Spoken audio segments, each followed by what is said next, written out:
Welcome to the Tao of Our Understanding Recovery Podcast. In this podcast, we discuss mystical works of literature and how they relate to recovery. We hope you enjoy today's podcast episode. Hello, this is Buddy C. Welcome to the Tao of Our Understanding Alcohol Recovery Podcast. Plus, we got some non-alcoholics now on a regular basis, which is good. Everyone's welcome that's following the Tao. So good stuff. Today we have almost a Brady Bunch. Amy, Marla, Pip, Craig, Dave, Carrie, and Lou. Good to see you guys. Pip, why don't you introduce yourself, ma'am? We're on 3 continents today. Yeah, thanks. I'm Pip. I'm calling in from Melbourne, Australia. My recovery program is Alanon. And I came across this meeting and I'm currently studying and learning, practicing the Tao. So I'm super excited to be here and sort of merge the two. Cool. Good. Glad to have you. Craig, you want to talk about the Facebook group? It's called the Tao of Our Understanding Podcast Facebook page. It's the exact same cover as what's on the podcast. So you can join the Facebook page and then you can join this meeting as well. If you don't want to join the meeting, you can post your comments about the meeting that you've just listened to and we can get back to it. I think Pip put a post about the prayers, about the 12-step prayers. And look, Pip's here joining us. So welcome, Pip. It's good to have you here. I'll tell you who joined the group this week. Just give me a little second. I actually had it up a second ago. We had Jackie, Michael, Kate, who is skiving tonight. Kate joined as well. Daniel, Michael, Joe, and Heidi. So welcome, everybody. Thank you. Any other announcements? Always like to mention the Fourth Dimensioners nightly online meeting every night, 9 p.m. Eastern. It's an open discussion 6 nights a week and a speaker meeting on Saturday. Amy chairs on Sunday and does a beginner breakout on Friday, and I chair on Friday. So we have some good meetings, guys. If you need a meeting now, you can go to buddyc.org and look in the resources there, and you can find meetings 24 hours a day, 7 days a week. Anything else before we begin today? If you join the meeting, you can share in the banter that goes on as well, because we actually have a good time in the chats as well. Well, at least Craig does. I don't know if everyone else does or not. I do too. Okay.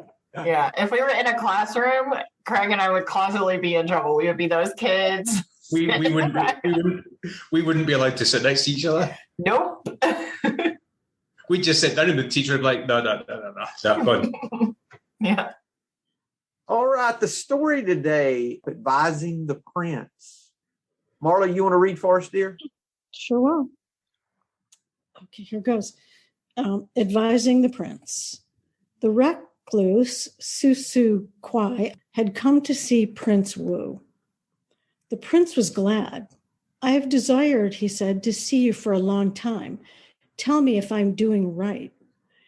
I want to love my people and by the exercise of justice to put an end to war. Is this enough? By no means, said the recluse. Your love for your people puts them in mortal danger. Your exercise of justice is the root of war after war. Your grand intentions will end in disaster. If you set out to accomplish something great, you only deceive yourself. Your love and justice are fraudulent. They are mere pretexts for self-assertion, for aggression. One action will bring on another, and in the chain of events, your hidden intentions will be made plain. You claim to practice justice. Should you seem to succeed? Success itself will bring more conflict. Why all these guards standing at attention, at the palace gate, around the temple altar, everywhere? You are at war with yourself. You do not believe in justice, only in power and success. If you overcome an enemy and annex his country, you will be even less at peace with yourself than you are now. Nor will your passions let you sit still. You will fight again and again for the sake of a more perfect exercise of justice. Abandon your plan to be a loving and equitable ruler. Try to respond to the demands of inner truth. Stop vexing yourself and your people with these obsessions. Your people will breathe easily at last. They will live and war will end by itself. Thank you, Marla. Any comments, guys? I think he had some impure motives there. We go back to the first of this. It seems like it's a good thing that he wants to do. But the first sign of something, a change in his attitude from the wise man that he went and saw, the recluse they call him. If you set out to accomplish something great, you only deceive yourself. So should we never desire to do something great? Craig? I think it's about the intention that's behind it, is it not? I don't think this guy got the answer that he was looking for. I don't know if any of you guys have sat down with your sponsor and said something, and then he shoots you down in flames. And all of a sudden, it's not such a great idea that you bring up this thing. I think this is what's just happened with this guy. He just hasn't got the answer that he was looking for. I think he maybe thought he was doing well through his intentions, but I think the conversation that went on the background is like, your intentions are maybe wrong. Maybe you're looking at what's best for you rather than for your people. You think you're doing well for your people, but it's actually serving you this purpose. There's a part at the end, the last part, I'm hoping Amy's going to pick up on it later on. It likes to do the, I'll go and get my book. When it's talking about a vision for you, it says abandon your plan. I got to the part that I was thinking about this, so it says abandon yourself to God. And as you understand God, right? Yeah. Not as your mama does or as you do. Yeah. Or as I don't, as the case may be. Exactly. And that's interesting. That statement, Craig, doesn't require any changing of what you think of as God, just that you do it. Mm-hmm. And it's also the present tense. Understand. Yes. Because what I understood is different than what I understand. That's page 164, right? Yep. Abandon yourself to God as you understand God. So in other words, abandon yourself to God as you understand God in this moment, right now. Admit your faults to him and to your fellows. Clear away the wreckage of your past. Give freely of what you find and join us. And we shall be with you in the fellowship of the Spirit, and you will surely meet some of us as you trudge the road of happy destiny, not the road to happy destiny. It's in the journey, right? Yeah, and that's trudge, go ahead. Great. The part where he says abandon. What was it? Where he says, try to respond to the demands of inner truth. There was a part in that part you just read, abandon yourself to God. And what are you saying, Craig? Just say it. I have absolutely no idea. Maybe admit your faults to him and to your fellows. That's it. And what was the other part? Have your big book handy that you could look it up and read? Clear away the wreckage of your past. That's it. Yep. Buy him books, send him to school, and he won't bring them to the podcast. Give freely of what you find. I think it's all about surrender. I think the guy's not surrendering as much as he should do. I think this story is about fear. It always goes back to what are we afraid of? Every time. Like if I'm angry, it's not the real question is not what am I angry about? The real question is what am I afraid of? I have I'm disturbed in some way, right? Our quote, that was the quote I was looking up from page 76 in the 12 and 12. The chief activator of our defects has been self-centered fear. primarily fear that we would lose something that we already possess or would fail to get something we demanded, not something we needed, something we demanded. And this guy has a plan, and it even says on the next sentence after the accomplish something great. If you set out to accomplish something great, you'll only deceive yourself. Your love and justice are fraudulent. So he's starting to poke a hole in his plan. They're pretext for self-assertion and aggression. One action will bring on another, and in the chain of events, your hidden intentions will be made plain. In other words, your sins will find you out. True motives always show through is another note I had with that. Amy? Yeah, so that absolutely takes me back to page 61 in the big book. Let's see. He begins to think life doesn't treat him right. He decides to exert himself more.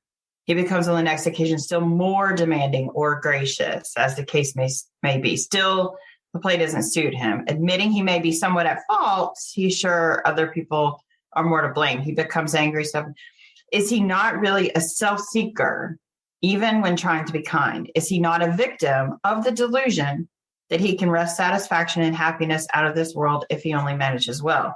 Then it says, is he not, even in his best moments, a producer of confusion rather than harmony? That to me says, oh my goodness, am I so good at hiding a bad motive underneath a good one?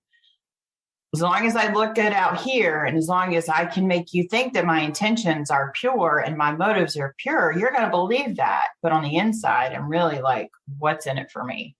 How is this going to benefit me? Yes. Any other comments, guys? Now he really starts nailing him on the top of the page 140.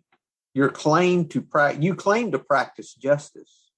Should you seem to succeed, the success itself will bring more conflict.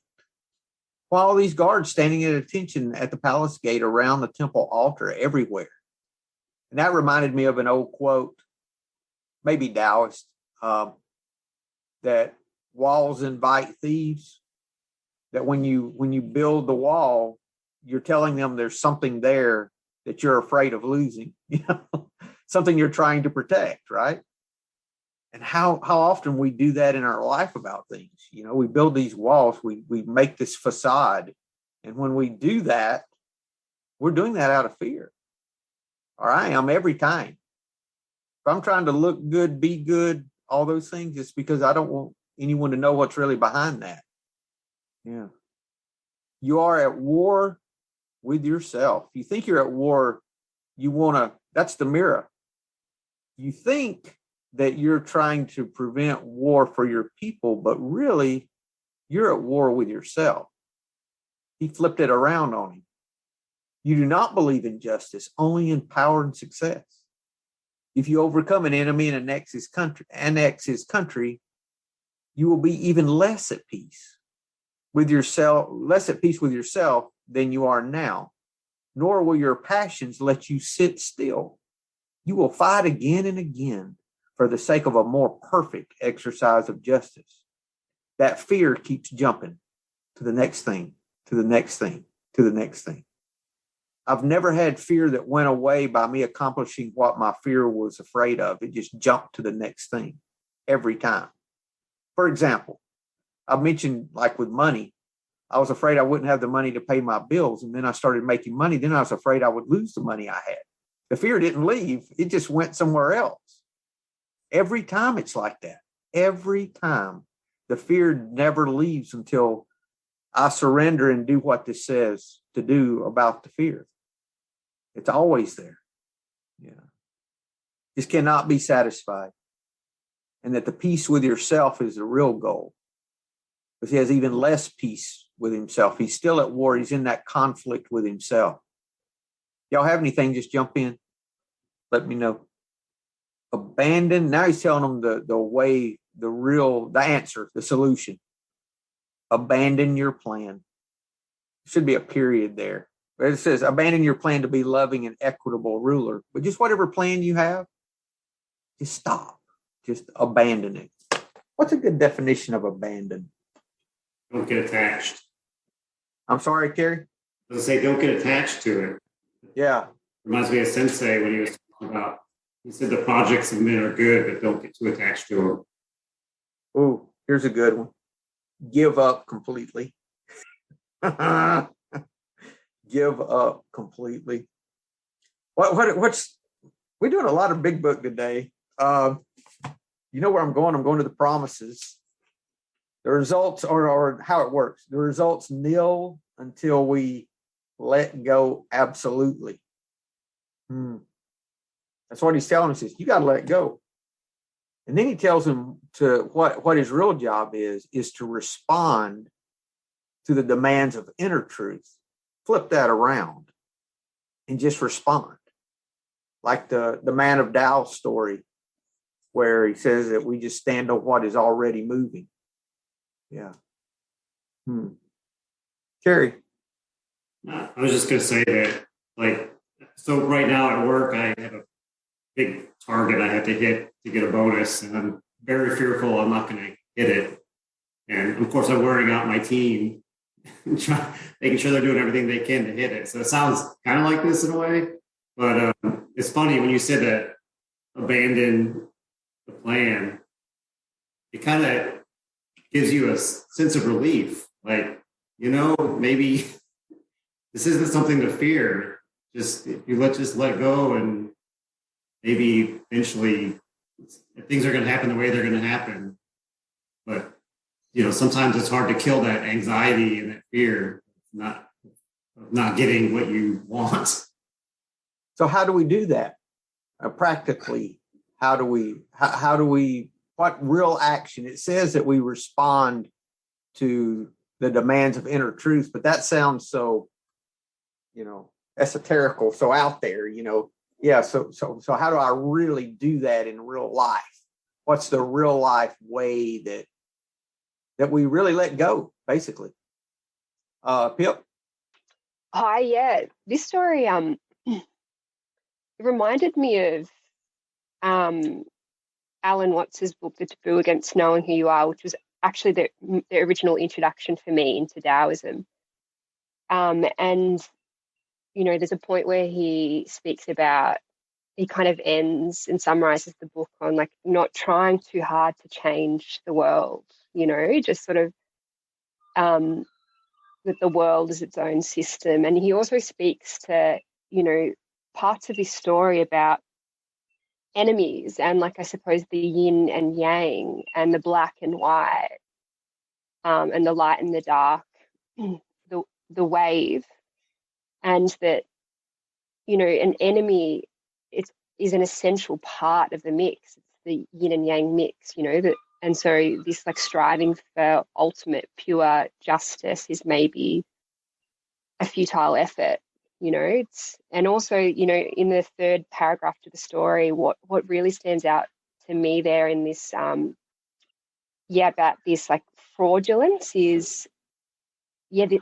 self-justification of actions, these hidden motives, self-justified control, that are in the name of good or justice. That's what stands out to me in that third paragraph. Thanks, Pip. The road to hell, we've said the road to hell paved with good intentions is a way that we've looked at that. And sometimes with this guy, I don't even know if he had good intentions. We don't know. It really doesn't sound like he did from what the master's saying. Lou? Yeah, he wants other people to act, to have justice and act justly. He's got lots of plans for other people, for his people, on what they ought to do and how they ought to do it, and what he means by justice. So there's all this kinds of planning, and maybe he's trying to do things that get that end in other people.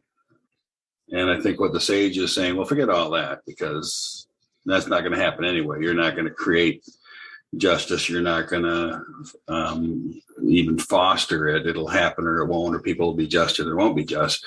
But you can respond in a just way when something does happen. So what you can control is your own response to it.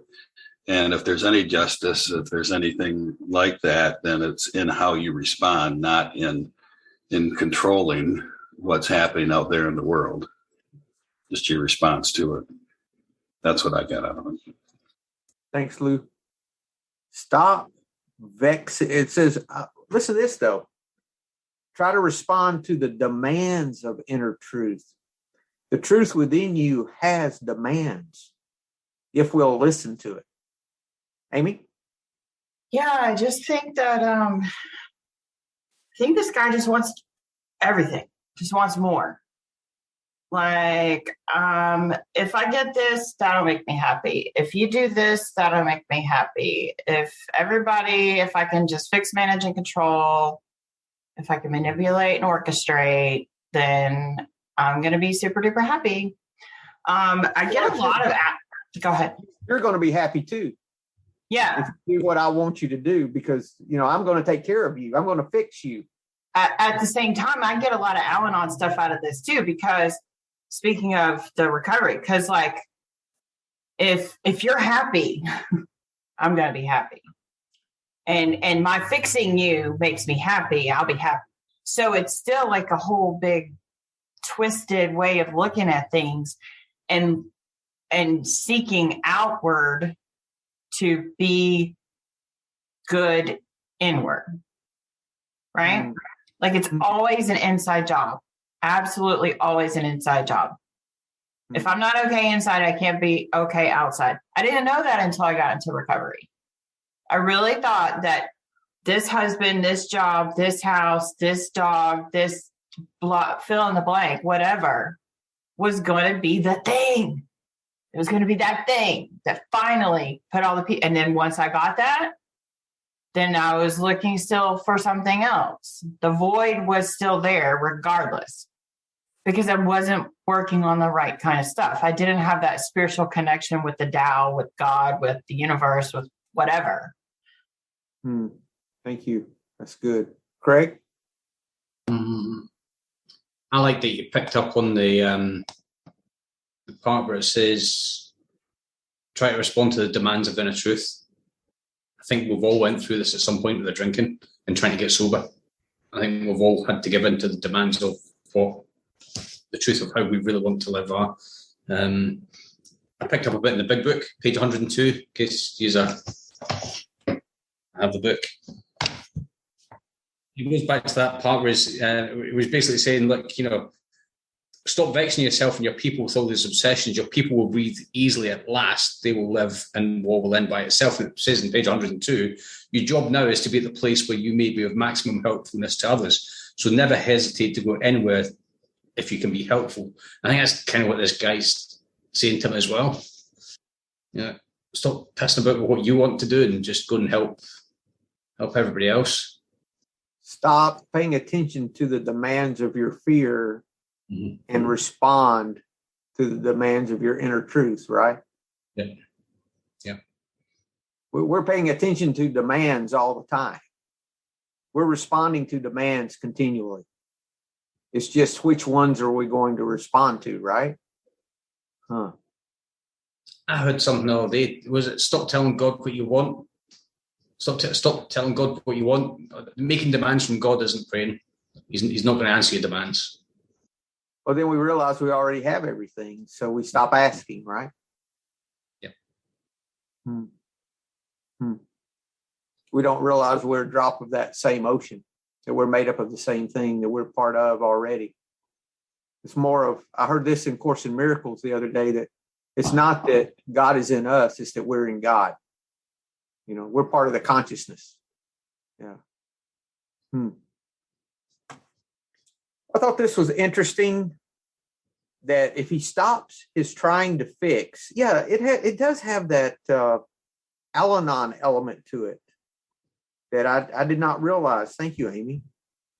And Pip and Lou I know that are here from Alanon might have some more to say about that, but it really is that he's trying to fix stop vexing yourself and your people with his obsessions, right? And your people will breathe easier at last. Like they're already under this burden of you trying to fix things for them. And then the war that you're saying all of this is about will end by itself. You don't even have to make it end. It ends by itself when you stop meddling. What do you think the response to the inner truth is going to be, though? We still haven't talked about any real tools to use when this happens in real life, right? That's really going to be for me. I'm going to have to help someone in some way. I'm going to have to surrender, and I surrender by doing something for you instead of for me. This guy's going to surrender by responding to his inner truth instead of trying to fix everything, right? And I had go ahead, Kerry. Sorry, I was just going to say, I was looking at this whole story reminded me of chapter verse 57 of the Tao. Seems like it's just a translation, like a story put to that verse. And so I was looking at your book, buddy, and he at the end you say, I think it says, "Is it possible to allow your day to evolve without excessive effort or control?" And then you say, "How? By lessening desires and letting go of expectations of yourself and others, you then find the simple grooves of life that lead you to the way of peace." Those grooves, what they were talking about there, Kerry, was the road, the old wagon roads. They all had grooves where the wagons went. And if you just let the horse have a little bit of rein, it could find those grooves instead of fighting it. And it would just find the grooves and take care of itself. It's more of that letting go. More of that letting go. That's what this story is all about, I think, is about letting go and learning how to turn that light around and look within. Maybe, too, something that we could speak to is the difference between trying to fix people, and that the Alanons here could speak to this probably better. The difference between trying to fix people, which is a lot of the Alanon issues, and service or doing something for someone. The difference between those two, because outwardly it could look a lot the same.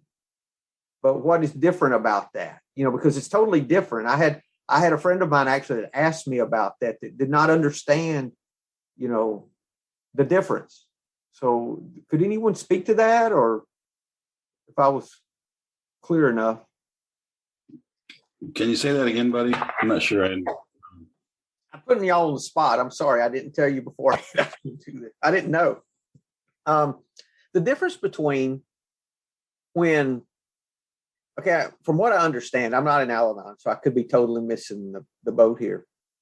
But part of the problem is that when you fix the addict or the alcoholic, you're learning how not to do that. When you come to Alanon, you're learning not to spend your energy trying to fix them.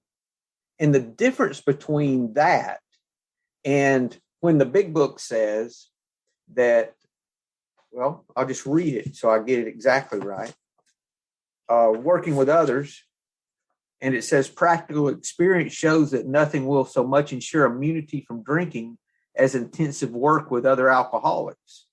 It works when other activities fail. And I was asked, okay, you're trying to fix them. You're fixing. So what's the difference between that and, what's going, the purpose for Alanon, and I didn't know if that was something that you could speak to or not. Well, yeah, in Alanon, the same kind of thing happens. People come into Alanon, then try to fix each other, right? Right. Not just fix the alcoholics, fix anybody in the room. Anybody wanders by and stumbles on a piece of gravel, you got to fix for them. And we do the same thing, I think, probably that Alanon does. We only speak to our own experience. We don't tell people what to do. We share what worked for us, and really try to stay true to being in a state of detachment. Kind of a compassionate detachment. Been there yourselves, but it's it's not telling other people what to do. I remember when I first started attending, some of the older women in the group would say, because it was mostly women, I think oftentimes I was the only guy. They'd say, "Oh yeah, okay, well, here's where you're at. And in a little while, if you work the steps, you'll be over, you'll leave that part behind." And sure enough, 3 months later, 4 months later, I'm going, "Oh yeah, they were right." I couldn't see it then, but I see it now. And then at first it started pissing me off when people would do it in two weeks instead of the 4 months it took me. But that was me being jealous of their program. So yeah, I think that's it. We just share what worked for us in regards to letting God and letting go, letting your higher power handle their lives, and it's between them and their higher power and not you. And you take care of yourself. So that's the best I've got for that. You do what was suggested to him to do. You respond to your inner truth, not their inner truth, not what you think their inner truth is, right? You respond to yours. What you think it should be. It should be, exactly. Yeah, perfect. Yeah, thank you. Yeah. Well, it was free for me when I heard the 3 C's. And then actually like understanding, and some of you may like, what are the 3 C's? I didn't cause it. I can't cure it. I can't control it. My mind was blown. I was like, what? I didn't cause their behavior. I can't cure it. I can't control it. There's a hand. Pip's got something on that. But yeah, it's still, I still think it's just coming back to the inside job. Like, but if you just do this, I'll be okay. Mm-hmm. But I need to be okay regardless of what you're doing, what the people are doing. And I've got I'm curious to hear what Pip says, but I've got another 12 and 12 reference that goes right along with this. Go ahead if you want to. Yep. Every time a person imposes his instincts unreasonably upon others, unhappiness follows. If the pursuit of wealth tramples upon people who happen to be in the way, then anger, jealousy, and revenge are likely to be aroused. If sex runs riot, there's a similar uproar. Demands made upon other people for too much attention, protection, and love can only invite domination or revulsion in the protectors themselves. 2 emotions quite as unhealthy as the demands which invoked them. When an individual's desire for prestige becomes uncontrollable, whether in the sewing circle or at the international conference table, other people suffer and often revolt. This collision of instincts can produce anything from a cold snub to a blazing revolution. In these ways, we are set in conflict not only with ourselves, but with other people who have instincts too. Thank you, Amy. Yep. Yeah, just on that sort of like Alanon control dynamic, it really comes down to just like a really deep fundamental surrender and detachment and letting go. And there's all these Alanon slogans around that: letting go, let God. But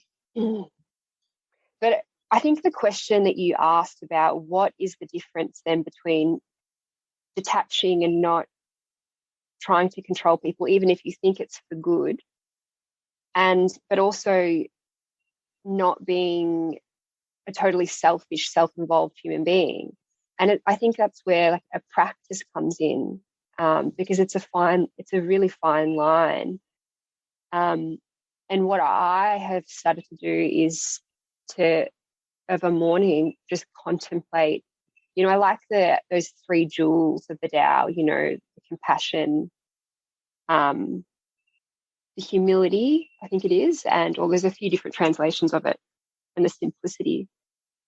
And, of a morning, I contemplate those qualities in terms of like an essence of how I'd like to be and show up in the world. And that's just, I guess that's the inner truth, and it's not so that I can be something to someone, but it's a quality of living that I want to be. I don't want to be riddled and activated by all of my fears and my defects of character. I want to be living in accord with these jewels.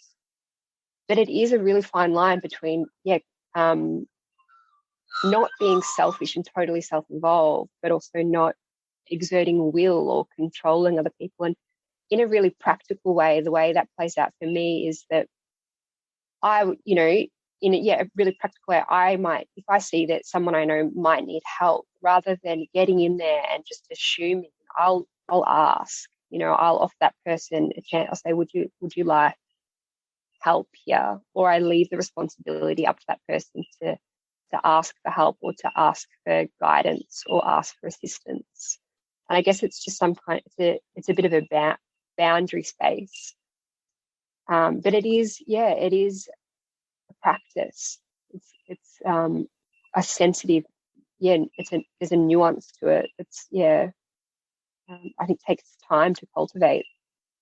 Yeah, thank you. It does. And it really has to do with us turning that light around and really responding to what's within. And for me, that's always going to lead me toward some act of kindness. It always does, every time, without fail.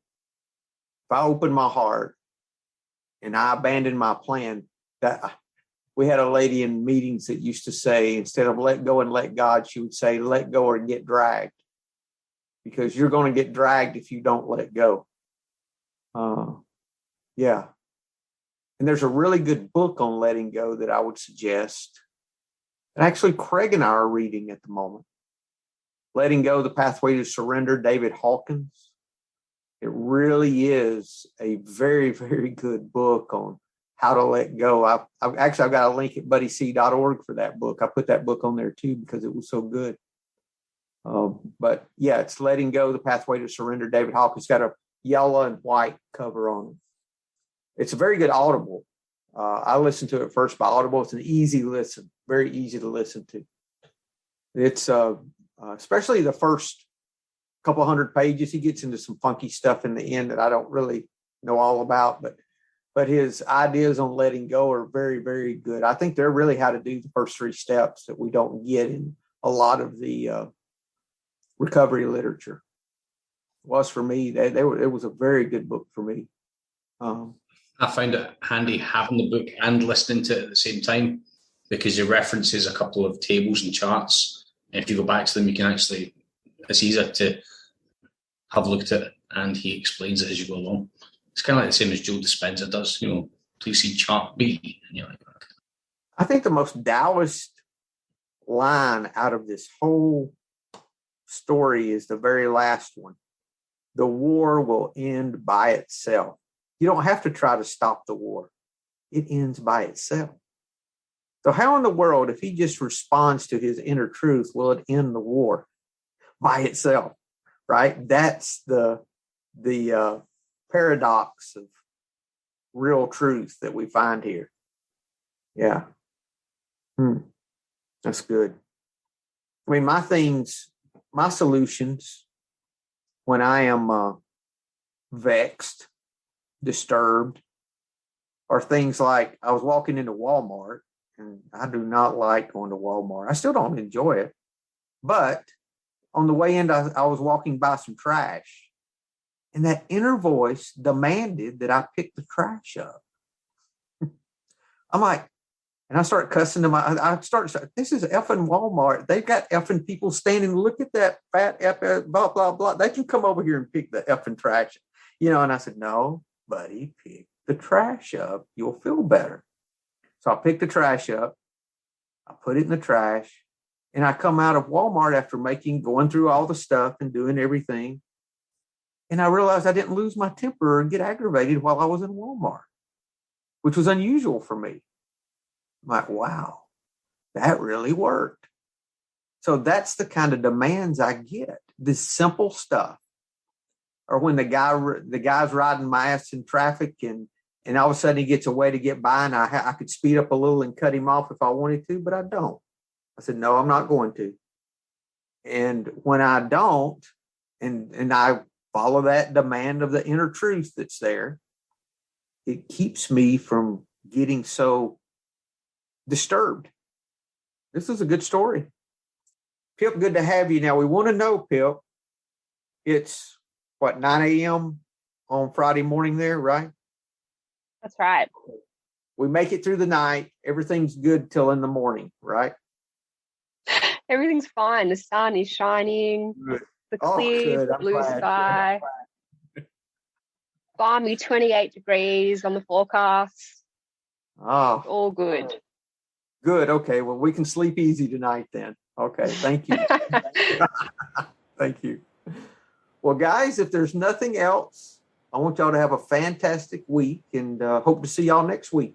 Hello, this is Buddy C. I wanted to make you aware of several recovery-related resources that I've posted in the episode description.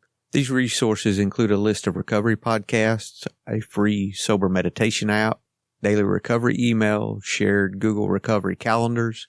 Hope you put some of these resources to use and have a great week.